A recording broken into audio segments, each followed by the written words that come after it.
Everyone, আজকে আমি খুব সুন্দর একটি তথ্য সবার সাথে শেয়ার করতে চলেছি। দেখবেন এখানে পিকচারে একটি বেলুন আছে বিশাল বড় সাইজের, যেটির ওজন 9 কেজি মতো।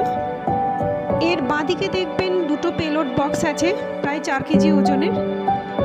এই বক্সটির মধ্যে আছে এক্স-রে ডিটেক্টর আর জিপিএস ট্র্যাকার আর প্যারাশুট। এই বেলুনটি 42 কিলোমিটার পর্যন্ত উপরে উঠবে।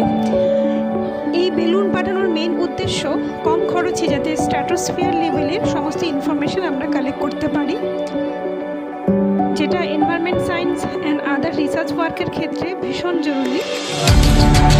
স্যাটেলাইটের ক্ষেত্রে সাধারণত যে এক্স-রে ডিটেক্টর বা যে জিপিএস ট্র্যাকারগুলো থাকে সেগুলো স্ট্র্যাটোস্ফিয়ারের উপরের লেভেলের সমস্ত ডিটেলসগুলো পাওয়া যায়, কিন্তু তার নিচের লেভেলের যদি ডিটেলস পেতে হয় তাহলে টেলিসায়েন্সের মাধ্যমে সবচেয়ে লো কস্টে তো এই ফ্লাইটটি সিউড়ি থেকে পাঠানো হয়েছে। ফ্লাইটটি যত উচ্চতায় উঠছে দেখবেন মহাকাশের কালারটি কন্টিনিউয়াস চেঞ্জ হচ্ছে। প্রথমে ধূসর, তারপরে ব্ল্যাকিশ। 42 কিলোমিটার উচ্চতায় টোটালটাই স্পেসের যে স্কাই কালার থাকে ফুল ব্ল্যাক, সেটাতে পরিণত হবে। এবং সমস্ত পিকচার